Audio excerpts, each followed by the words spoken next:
Kumusta mga kasaliksik? Ang muling pagkapanalo ni Donald Trump sa pagkapangulo ng Estados Unidos ay nagdulot ng matinding reaksyon sa Iran. Para sa marami, ito ay tila pagbabalik ng isang mabigat na kabanata na nagdala ng matinding hamon at sakripisyo sa kanilang ekonomiya at seguridad. Ang kanilang mga alalahanin ay nakaugat sa mga karanasan ng Iran sa unang termino ni Trump, partikular sa kanyang mga polisiya sa labas ng bansa, na nagpapahirap sa pamumuhay ng mga Iranian at nagpapataas ng tensyon sa rehiyon. Matatandaan noong 2018, isa sa mga pangunahing hakbang na ginawa ni Trump ay ang pag-atras mula sa kasunduang nuclear na kilala bilang Joint Comprehensive Plan of Action o JCPOA. Ang kasunduang ito ay isang internasyonal na kasunduan na naglalayong bawasan ang kapasidad ng Iran na gumawa ng sandatang nuclear o nuclear weapon kapalit ng pag-alis ng mga internasyonal na parusa sa kanilang ekonomiya. Sa loob ng 3 taon matapos ang pagpirma ng kasunduan noong 2015, unti-unting bumuti ang kalagayan ng ekonomiya ng Iran at muling bumalik ang mga dayuhang mamumuhunan at negosyo sa bansa. Gayunpaman, sa pag-atras ng Estados Unidos sa JCPOA, muling ipinatupad ni Trump ang mahigpit na parusa, partikular na nakatuon sa sektor ng langis ng Iran. Ang langis ay isa sa pangunahing pinagkukunan ng kita ng bansa, at ang pagbabawal sa kanilang pag-export nito ay nagdulot ng malaking pagbagal sa ekonomiya. Ang mga parusang ipinataw ay nagdulot ng mas mataas na antas ng inflation, pagbaba ng halaga ng Iranian rial at pagpapahirap sa maraming sektor ng lipunan. Ang Iranian rial ay patuloy na bumaba ang halaga hanggang sa umabot ito sa pinakamababang antas na 703,000 riyals kada dolyar kasunod ng muling pagkapanalo ni Trump. Bukod sa direktang epekto ng parusa sa ekonomiya, ang mga desisyong ito ay nagdudulot ng negatibong epekto sa mga mamamayan ng Iran. Ang mga simpleng pangangailangan tulad ng pagkain, gamot at iba pang pangunahing produkto ay tumaas ang presyo ng husto, at ang kanilang kakayahang bumili ng mga ito ay naging limitado. Ang mga parusa o sanksyon ay naging sanhi ng malawakang paghihirap sa mga ordinaryong Iranian na nawala ng trabaho at hindi na makabili ng mga pangunahing pangangailangan dahil sa mataas na presyo. Ang patuloy na pressure ng administrasyon ni Trump ay nagbigay daan din sa mas malalim na tensyon sa rehiyon. Bilang bahagi ng kanyang matatag na suporta sa Israel na pangunahing kalaban ng Iran sa gitnang silangan, ipinakita ni Trump ang kanyang pakikipagkaalyado sa Israel sa iba't ibang aspeto. Isa sa mga malalaking hakbang ng kanyang ginawa ay ang pagpatay kay General Qasem Soleimani, isang mataas na opisyal ng Islamic Revolutionary Guard Corps ng Iran noong Enero 2020. Si Soleimani ay kinilala bilang isa sa mga pangunahing leader militar ng Iran at isa sa mga pinakamahalagang tao sa pagpapalakas ng kanilang impluwensya sa rehiyon. Ang kanyang pagkamatay ay tinuturing ng Iran bilang isang malaking insulto at matinding pagsalakay sa kanilang soberanya. Ang insidenteng ito ay nagdulot ng matinding takot sa mga lider ng Iran na ang muling pag-upo ni Trump ay magdudulot ng higit pang agresibong hakbang mula sa Estados Unidos. Ang pagkamatay ni Soleimani ay nagpalakas ng takot ng Iran na maaaring muling umigting ang mga pag-atake ng Israel laban sa mga pasilidad nuclear ng Iran. Maging ang mga targeted assassinations laban sa mga lider ng Iran ay maaaring mauli. Ayon sa kanilang pangamba, lalo pat alam nila ang matibay na alyansa sa pagitan ng Estados Unidos at Israel sa ilalim ng administrasyon ni Trump. Ang galit ng Iran sa muling pagkapanalo ni Trump ay lumalim, hindi lamang sa antas ng gobyerno kundi pati na rin sa antas ng ordinaryong mamamayan. Ang ilan sa kanila ay takot na takot sa posibilidad ng higit pang paglala ng kanilang kalagayan. Isang halimbawa ay ang reaksyon ng isang retiradong guro mula sa Rushdie na nagpahayag ng kanyang pagkabahala sa posibleng pagtaas ng pressure sa ekonomiya at panganib sa digmaan kasunod ng pagkapanalo ni Trump. Marami sa mga Iranian ang naniniwala na ang pangalawang termino ni Trump ay magpapalala pa sa kanilang pang-araw-araw na pamumuhay at magpapataas ng tensyon sa Middle East. Bukod pa rito, meron ding alalahanin na ang muling pagkapanalo ni Trump ay magpapatuloy ng kanyang maximum pressure policy laban sa Iran Ang polisiya na ito ay naglalayong ma-isolate ang Iran sa pandaigdigang merkado, pabagsakin ang kanilang ekonomiya at pilitin ang gobyerno nito na bumalik sa negosasyon sa mas mahigpit na kondisyon na hindi pabor sa Iran. Ang mga lider ng Iran ay nagpahayag ng determinasyon na hindi sila susuko sa anumang pressure mula sa Estados Unidos. Ngunit sa kabila nito, maraming eksperto ang naniniwala na ang muling pagbabalik ni Trump sa kapangyarihan ay maglalagay sa Iran sa isang masalimuot na posisyon sa larangan ng diplomasya. Sa kabila ng mga pahayag mula sa mga opisyal ng Iran na walang epekto ang halalan sa kanilang mga polisiya, malinaw na ang muling pagkapanalo ni Trump ay nagdulot ng malalim na takot at galit sa bansa. Ang kanilang karanasan sa naunang termino ni Trump na puno ng mga parusa, tensyon militar at pagsasabuatan sa Israel ay nag-iwan ng takot na baka ito'y maulit at lalo pang tumindi.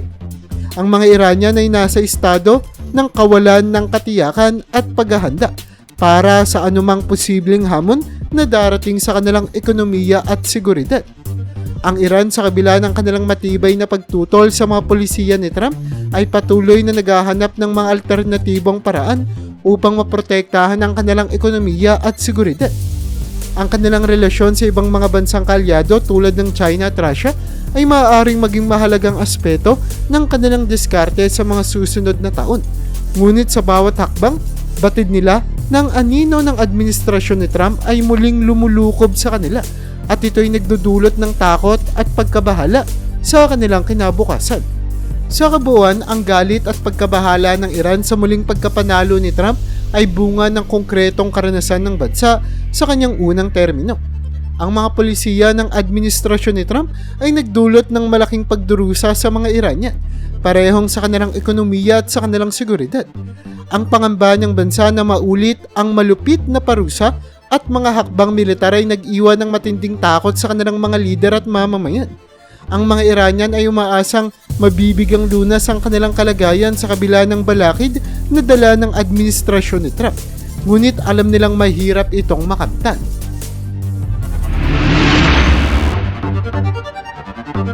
Noong kanyang unang termino bilang Pangulo ng Estados Unidos, ipinakita ni Donald Trump ang kanyang malinaw na paninindigan pabor sa Israel sa pamamagitan ng maraming hakbang na nagdulot ng pagbabago sa relasyon ng Estados Unidos at Israel. Isa sa pinaka-kontrobersyal na hakbang niya ay ang paglipat ng embahada ng Estados Unidos mula Tel Aviv patungong Jerusalem. Ang hakbang na ito ay nagpapakita ng pagkilala sa Jerusalem bilang kabisera ng Israel, isang desisyon na nagdulot ng galit sa mga bansang Arabo at mga grupo na sumusuporta sa mga Palestinian. Gayunpaman, sa paningin ng Israel at mga taga-suporta nito, ito ay isang makapangyarihang pahayag ng suporta mula sa isang pangunahing kaalyado. Sa kanyang ikalawang termino, maraming analyst ang naniniwala na ipagpapatuloy ni Trump ang kanyang estratehiyang tinatawag na maximum pressure laban sa Iran. Ang estratehiyang ito ay isang kombinasyon ng matinding parusa sa ekonomiya, diplomatikong pressure at pagsuporta sa mga kaalyado ng Estados Unidos sa rehiyon, partikular ang Israel at Saudi Arabia.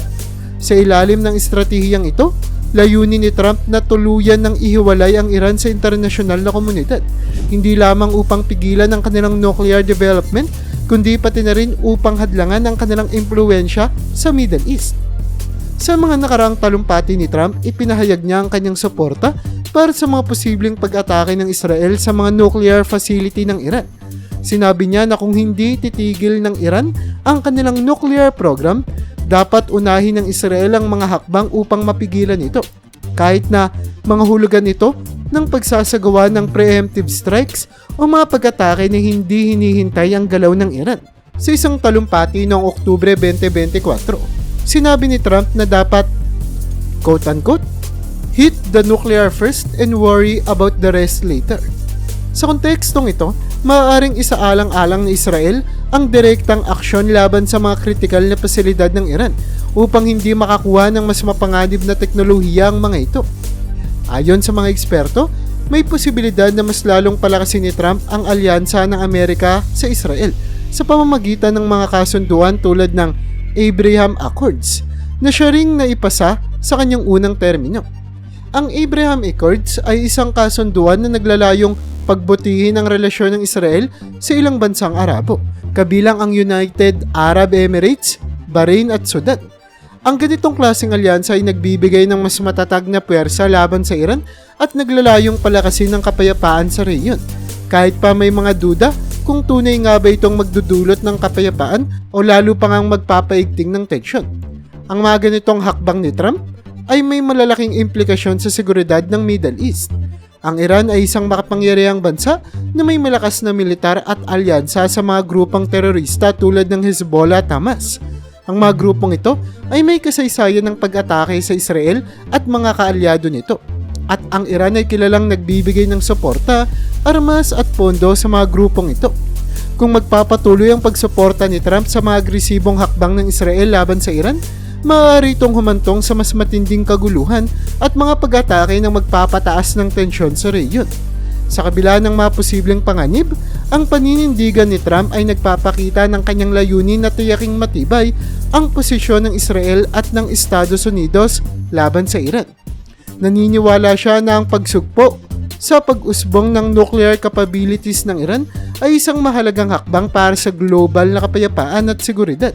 Lalo na't sa kasalukuyan, ang Iran ay patuloy na nagpapakita ng intensyon na gamitin ang kanilang nuclear program sa mga layuning militar.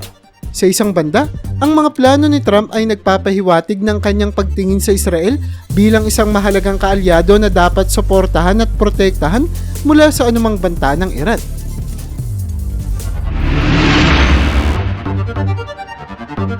Ang relasyon sa pagitan ng Israel at Estados Unidos ay isa sa mga pinakamatatag at pinakamalalim na alyansa sa kasaysayan ng pandaigdigang diplomansya. Mula nang itatag ang Estado ng Israel noong 1948, ang dalawang bansa ay nagkaroon ng malalim na ugnayan at nakabatay sa mga ibinabahaging halaga, estratehikong interes at kooperasyong militar at ekonomiya. Noong Mayo 14, 1948, ilang minuto lamang matapos ideklara ni David Ben-Gurion ang kalayaan ng Israel, si Pangulong Harry Truman ng Estados Unidos ang naging unang pinuno ng Estado na kumilala sa bagong bansa. Ang mabilis na pagkilalang ito ay naglagay at naglatag ng pundasyon para sa isang matibay na relasyon sa pagitan ng dalawang bansa. Sa mga sumunod na dekada, ang Estados Unidos ay naging pangunahing taga-suporta ng Israel sa iba't ibang larangan. Sa panahon ng Cold War, ang Israel ay naging mahalagang kaalyado ng Estados Unidos sa Middle East. Habang ang Soviet Union ay sumusuporta sa mga bansang Arabo, ang Amerika naman ay nagbigay ng suporta sa Israel bilang bahagi ng kanilang estratehiya upang kontrahin ang impluwensya ng Soviet sa rehiyon. Ang kooperasyong ito ay hindi lamang sa larangan ng militar, kundi pati na rin sa intelligence at technology. Ang Estados Unidos ay nagbigay ng malawak na tulong militar sa ekonomiya ng Israel.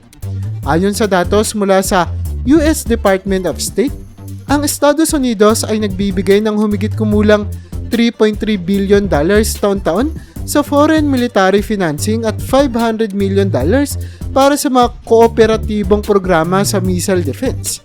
Ang Memorandum of Understanding na nilagdaan noong 2016 ay naglalaan ng $38 billion na tulong militar sa Israel sa loob ng 10 taon.